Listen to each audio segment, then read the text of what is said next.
warahmatullahi wabarakatuh. Pada kesempatan ini para sahabat petani kelapa sawit, mudah-mudahan kita dalam kesehatan walafiat dan berikan rezeki yang limpah oleh Allah Subhanahu wa taala pada cuaca yang hari cerah ini. Terlebih dahulu jangan lupa subscribe, like dan share. Mudah-mudahan bermanfaat bagi kita bersama. Di sini saya akan memberi 4 tips supaya kelapa sawit itu bagus dan mantap penghasilannya dan melimpah. Yang pertama yang kita tentukan tipsnya adalah yaitu perawatannya. Jadi sawit ini butuh perawatan yang cukup baik. Itu di sini kita tuh banyak sering menggunakan herbisida untuk perawatan kelapa sawit. Karena sesungguhnya herbisida itu bisa membuat kondisi tanah itu akan gersang. Bahwasanya herbisida ini adalah sistemnya apalagi racun. Karena semua unsur tanah itu akan membeku dan akan keras. Jadi di sini kita tidak boleh untuk membersihkan semua areal dari kebun kita. Bahwasanya itu akan pengaruh sekali pada efeknya pada tanah kita. Itu. Yang kedua adalah jenis pemupukan. Setelah kita bersihkan pokok kelapa sawit yang ada di area atau perkebunan kita, kita harus membersihkannya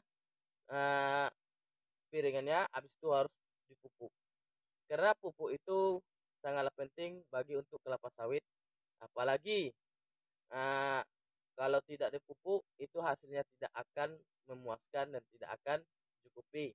Pertama, banyak orang yang bilang bahwasanya tanpa dipupuk sawitnya juga banyak buahnya, juga lebat buahnya, besar juga buahnya.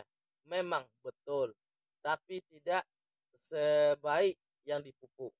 Apabila sawit yang tidak dipupuk itu banyak buahnya, lebat buahnya, itu cuma buah musiman.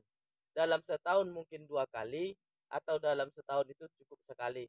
Habis buahnya itu dipanen, maka buah yang akan muncul itu akan lama, tidak akan muncul lagi, atau mungkin buahnya trek masa kita. Jadi kalau dipupuk buahnya itu, biarpun ini habis, dia setelah habis ini dia akan cepat muncul buah di atas. Itulah prinsip jenis pemupukan.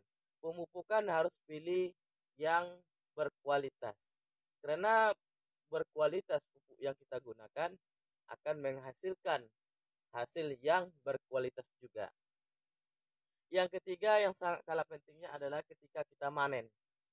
Ketika kita manen, itu harus kita tentukan arah buah yang harus dipanen itu seperti apa, yang harus diambil itu seperti apa, yang harus dipanen itu seperti apa. Yang harus dipanen itu adalah cukup ada berondol 1 atau berondol 2 atau berondol 3 dan selebihnya. Atau buah busuk udah berondol itu boleh diambil karena itu pengaruh pada buah-buah yang lain. Jadi di sini kita ambil buah yang berondol, itu akan membuat sawit kita nanti buahnya stabil. Stabil buahnya, panennya akan stabil. Bisa kemungkinan naik, bisa kemungkinan turun, tapi turunnya sedikit stabil. Tapi kalau kita panennya ambil yang mentah, yang masih kunyit bahasa kita, masih kunyit putih lagi, belum masak merah, itu akan membuat sawit kita ngedrap. Di sini para petani, persahabat petani yang banyak kena di antara kita adalah yang banyak kerugian yang dialami oleh petani ialah pertama, pengambilan buah.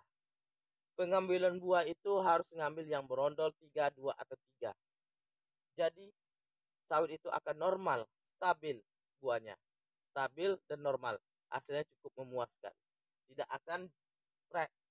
Karena apa? Habis diambil 1 atau 2 yang sudah berondol, maka buah yang lain itu akan muncul di atas. Akan bergilir terus. Tapi kalau diambil semuanya, yang kunyit diambil, yang belum mentah diambil, maka disitulah akan kehancuran kita sebagai petani kelapa sawit. Jadi para sahabat petani kelapa sawit, yang keempat adalah jarak taburan pupuk yang kita rasakan sekarang ini jarak taburan pupuk itu banyak bermacam-macam ragam.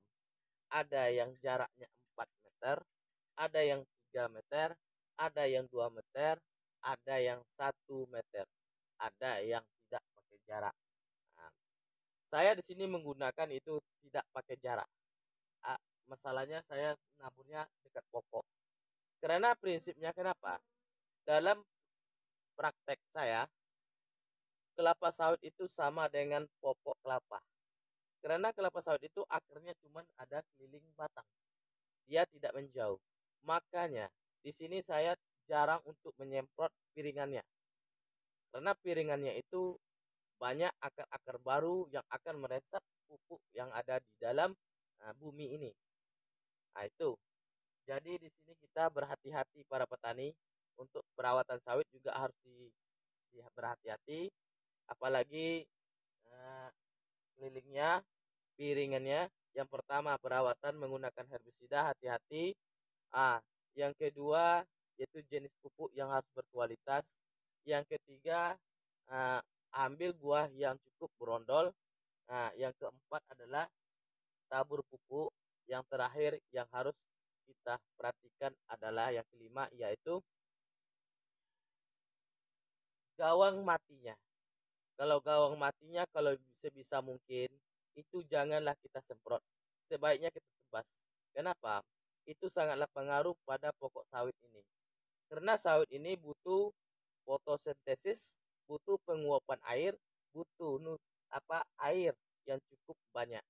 Apabila musim kemarau, karena rumput itu akan menguap, akan banyak yang embun, akan menetes di tanah, maka itu akan dihisap oleh sawit. Makanya manfaat dari gawang mati itu adalah sangat besar bagi kelapa sawit. Karena sawit itu sangat banyak membutuhkan air. Kadar air sangat banyak membutuhkannya. Apalagi kalau di musim kemarau itu, sawit itu akan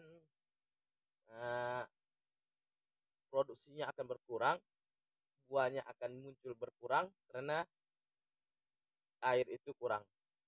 Nah, itu kawan sahabat petani. Terlebih dahulu jangan lupa subscribe, like, dan share. Cukup sekian. Assalamualaikum warahmatullahi wabarakatuh.